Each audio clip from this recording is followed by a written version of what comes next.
Good morning, everyone. I'm excited to welcome you to today's session. Today, we're going to explore how to master the art of interviewing.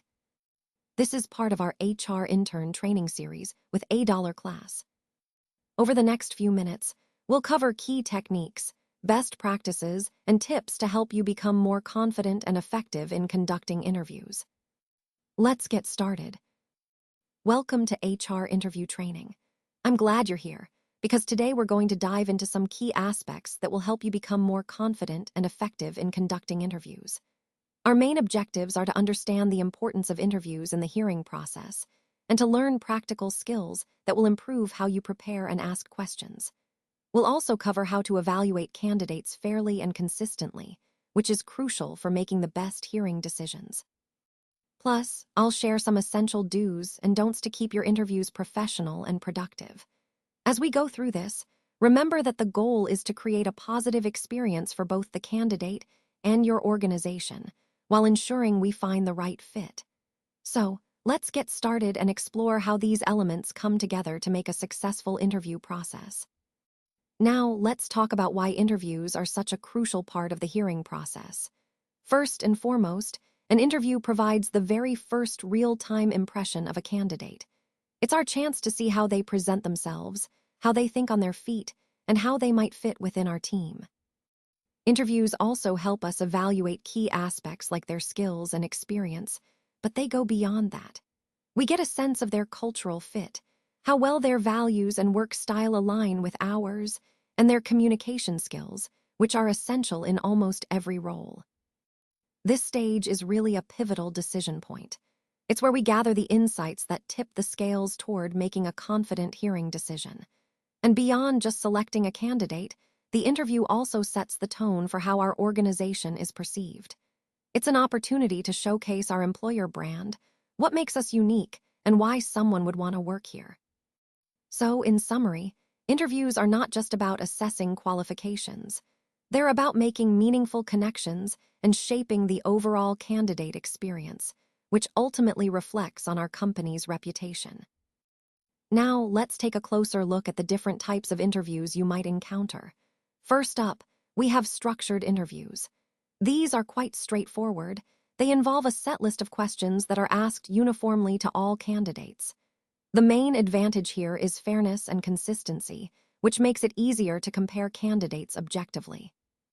Next, we have unstructured interviews. These are more informal and conversational, simulating a natural dialogue. They give you the chance to explore a candidate's personality and experience in a more relaxed setting, but they can be less consistent from one interview to another. Then there are panel interviews, where multiple interviewers are involved. This setup allows diverse perspectives on a candidate and often helps in making a well-rounded decision. It can be a bit more intimidating for the candidate, but it's effective for getting a comprehensive view. Moving on, behavioral interviews focus on past experiences. Here, you might ask questions like, "Tell me about a time when you faced a challenge at work." The idea is that past behavior is a good predictor of future performance, so these questions help you understand how candidates have handled real situations. Finally, we have situational interviews. These are hypothetical scenarios, like asking, "What would you do if you encountered a conflict with a coworker?" They're designed to assess how candidates think on their feet and approach problem-solving in future situations. All these types serve different purposes and can be combined depending on what you're looking for in a candidate. Understanding them helps us tailor our interview process to find the best fit for the role and the company. Now, let's talk about how to prepare effectively for an interview. First, it's essential to review the job description carefully, along with the candidate's resume. This helps you understand what the role requires and what the candidate brings to the table. Next, focus on the key skills needed for the position, both technical and soft skills. Knowing these will guide your questions and help you evaluate whether the candidate is a good fit. It's also a good idea to prepare relevant, open-ended questions. These encourage candidates to share more about their experiences and thought processes, giving you deeper insights. Don't forget to familiarize yourself with the interview format and schedule. Whether it's a panel, one-on-one, or technical assessment, understanding the structure keeps you organized and confident during the process. Finally, set up a distraction-free environment for the interview. Find a quiet space, eliminate interruptions, and make sure everything you need is ready. A calm, focused setting helps both you and the candidate perform at your best. All these steps tie back to the bigger goal, conducting a smooth and effective interview that helps you find the right person for the role. Now, let's talk about asking the right questions during an interview.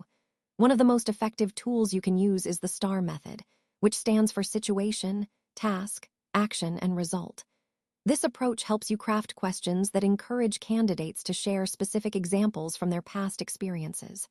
For instance, you might ask, "Tell me about a time you worked under pressure," or "Describe a conflict at work and how you resolved it." These types of questions give you valuable insights into how a candidate thinks and handles real-world situations. It's also crucial to avoid asking leading or biased questions. You want to keep your questions open-ended and neutral, so you're not guiding the candidate toward a particular answer. Additionally, steer clear of illegal questions, topics like age, religion, or marital status, which are off-limits and can lead to legal issues. By asking thoughtful, unbiased questions with the STAR method, you're more likely to get honest, detailed responses that truly reflect the candidate's abilities. This aligns with our overall goal of conducting fair, effective interviews that lead to better hearing decisions. Now, let's walk through the typical flow of a successful interview. First, it's important to start off on the right foot by greeting the candidate warmly. A friendly welcome sets a positive tone and helps put the candidate at ease. Next, I like to briefly introduce the role and the company, giving a quick overview that helps the candidate understand the context and what we're looking for. Then, we move into asking our prepared questions. These are designed to assess the candidate's skills, experience, and cultural fit. It's important to listen carefully and engage genuinely during this part. After that, we give the candidate the opportunity to ask their questions. This not only helps them clarify their understanding, but also shows us what matters most to them. Finally, we wrap up the interview by explaining the next steps in the process, so they know what to expect moving forward. Remember, this flow isn't just a checklist. It's about creating a smooth, engaging experience that reflects our professionalism and openness throughout the entire process. Now, let's move on to the next important step in our candidate evaluation process. Slide 8 focuses on creating a scorecard or a rubric. This is a really helpful tool because it allows us to evaluate each candidate systematically and fairly. When designing your scorecard, you want to include key areas that are critical for the role. First, think about communication. How well does the candidate express their ideas? Are they clear and confident? Next, consider their experience and skills. Do they have the technical background and expertise needed? Then, cultural fit is essential. Do their values and work style align with our company culture? Problem-solving skills are also vital. Can they think critically and come up with practical solutions? And finally, professionalism. Do they demonstrate a positive attitude, reliability, and respect throughout the interview? As you go through the interview, it's helpful to write down your observations immediately afterward. This ensures your impressions are fresh and accurate, making it easier to compare candidates objectively later on. Remember, this scorecard isn't just about assigning scores. It's about capturing your insights and reasoning. It keeps the evaluation transparent and consistent, which is crucial when making hearing decisions that align with our overall goals. Now, let's talk about some key do's for a successful interview. First, it's really important to stay neutral and professional throughout the conversation. This means keeping your tone even and avoiding any personal biases. Asking follow-up questions shows that you're engaged and genuinely interested in the candidate's responses, which can help you gather more meaningful insights. Taking notes is also crucial.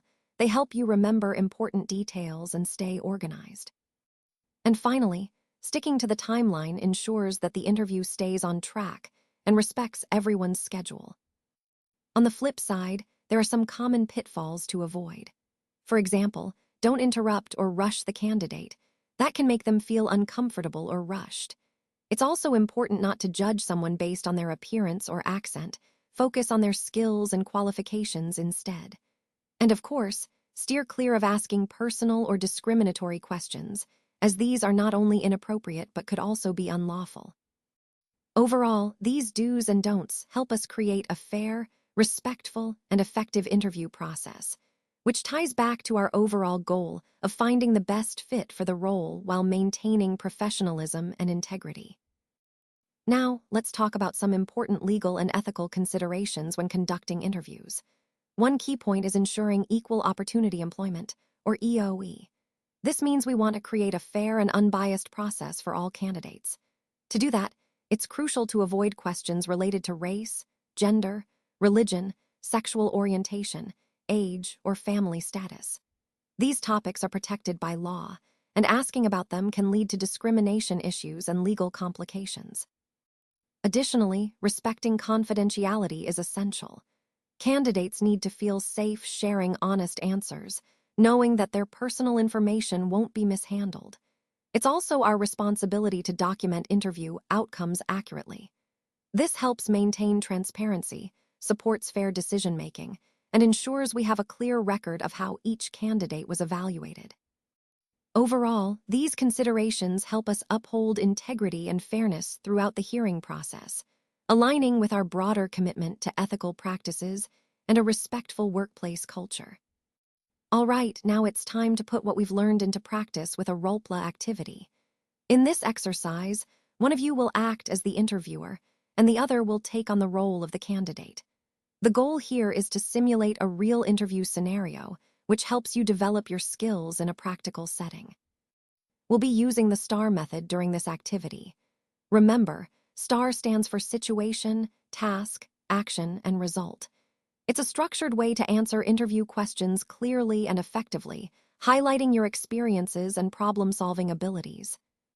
As you go through the role-play, focus on clearly articulating each part of the STAR method. This helps the interviewer understand your thought process and the value you brought to the situation. After the activity, I'll provide constructive feedback. This feedback is essential because it helps you refine your storytelling and presentation skills. The goal is to make your responses more compelling and confident for real interviews.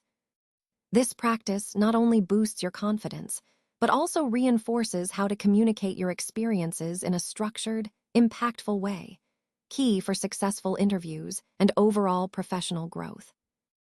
As we wrap up, let's go over some final tips to make your interview process as smooth and successful as possible.